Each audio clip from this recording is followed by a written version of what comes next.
Assalamualaikum warahmatullahi wabarakatuh. Kita lanjutkan mata kuliah PPO pertemuan yang ke-24. Kita akan membahas tentang polymorphism bagian yang kedua, tentang implementasi dari overloading.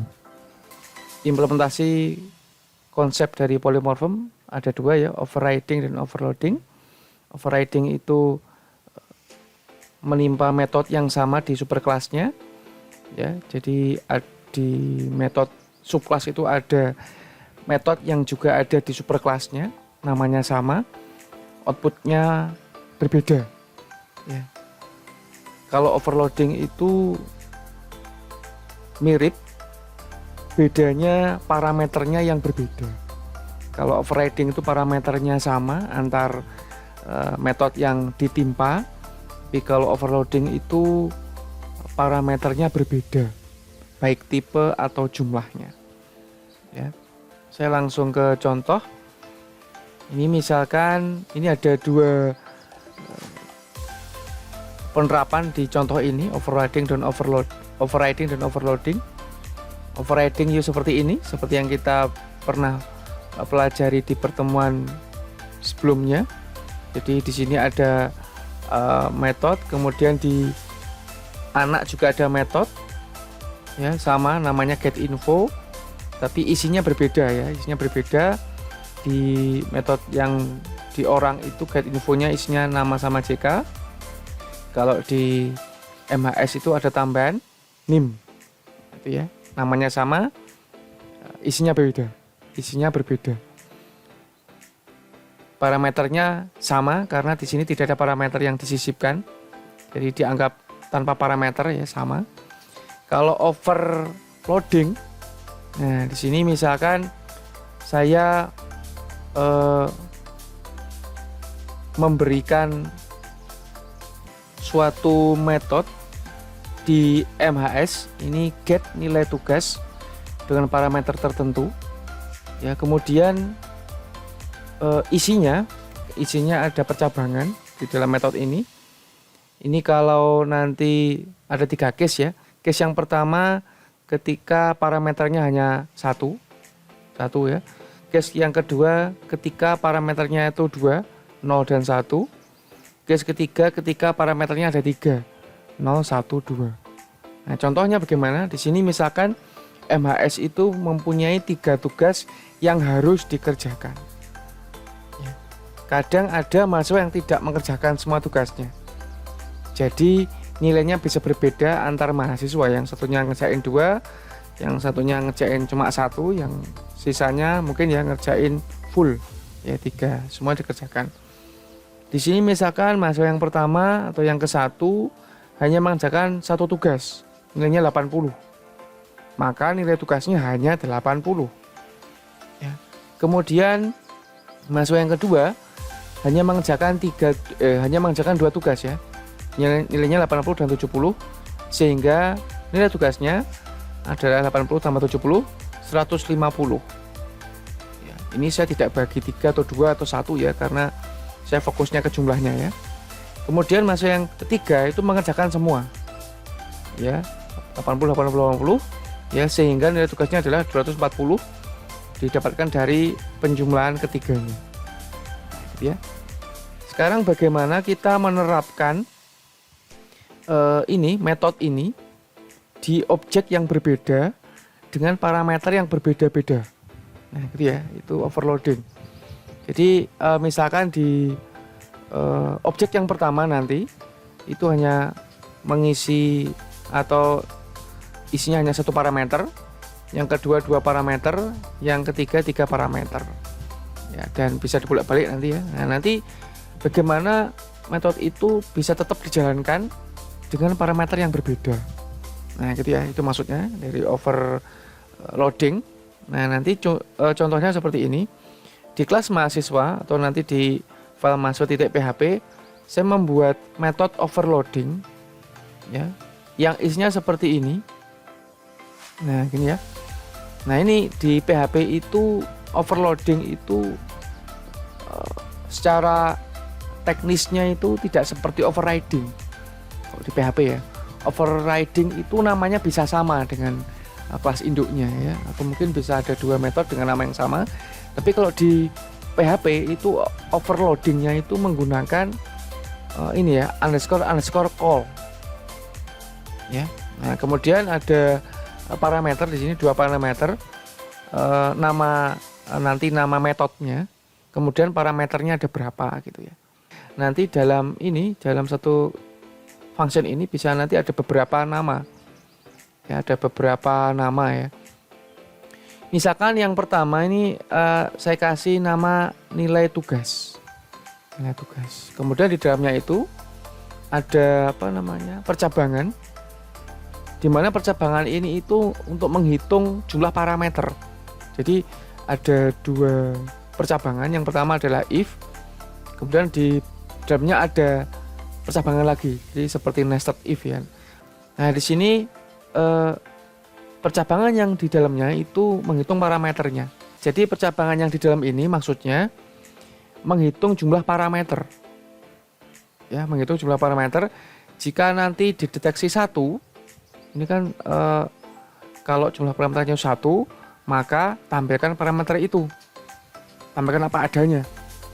Jika nanti dideteksi ada 2 parameter, jadi param 1, param 2, berarti nanti masuk ke case yang kedua, di mana case yang kedua itu mengembalikan nilai param 0 ditambahkan param 1. Kemudian jika dideteksi ada 3 parameter, maka nanti masuk ke case yang ketiga, di mana case yang ketiga itu mengembalikan param 0 ditambahkan param 1 sama param yang kedua. Jadi ditambahkan ketiganya. Nah itu ya, saya kira cukup jelas kalau model logiknya seperti ini ya. Jadi di sini jika dipanggil metode nilai tugas ya, berarti ini yang dikerjakan. Nah gitu.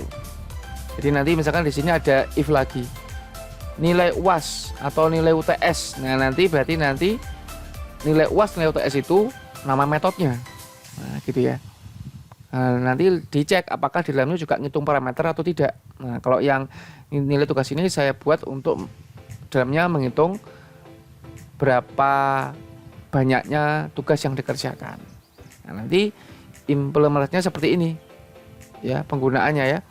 Jadi di sini echo nilai tugas, berarti nanti ada tampilan tulisan nilai tugas sama dengan echo pakai ya, di echo di PHP.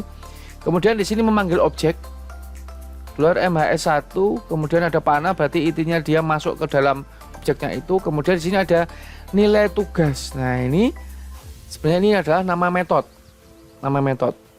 Nah kemudian di sini ada 3 parameter, 1, 2, 3.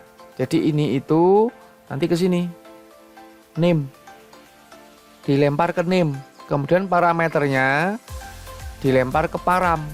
Nah sampai sini terus deteksi di sini.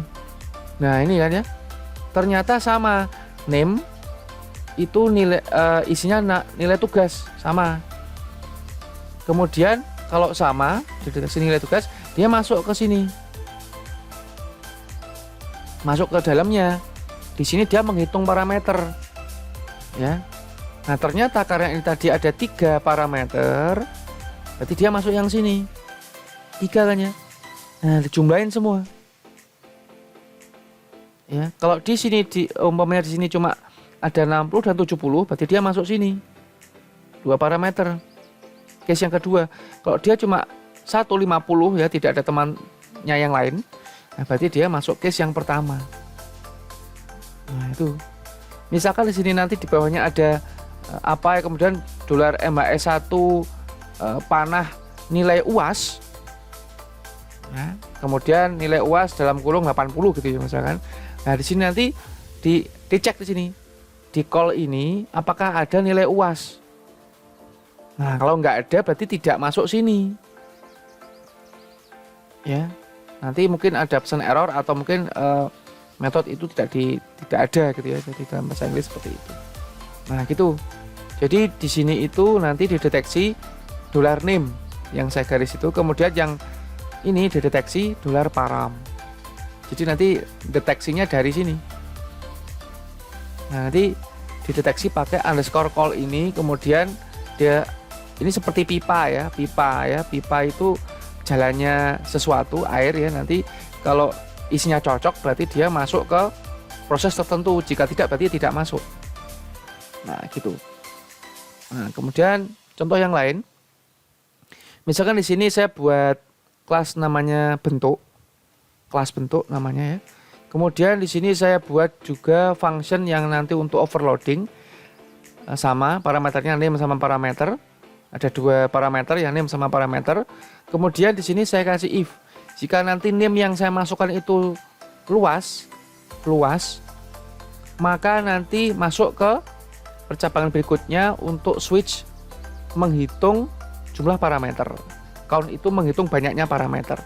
Jika nanti 1 parameter, berarti nanti menghitung, ini kira-kira Anda sudah tahu ya ini maksudnya apa. 3,14 kali param ya. Ini kan luas lingkaran. Ya. Jadi nanti kalau 1 itu luas lingkaran, ya.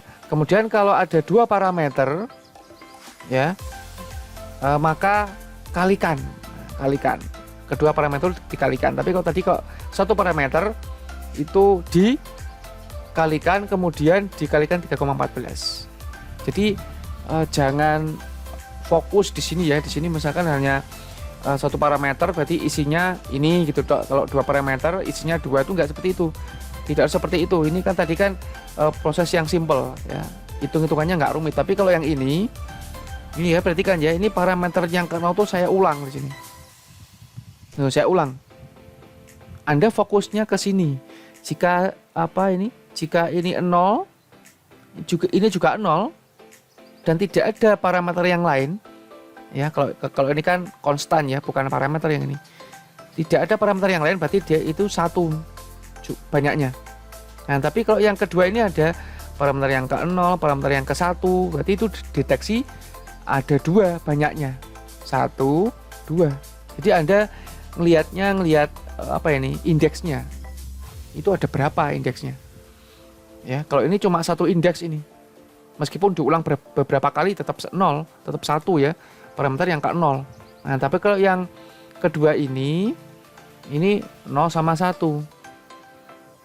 Ya, meskipun nanti ditambahkan atau dikalikan parameter yang ke-0 berarti tetap 2.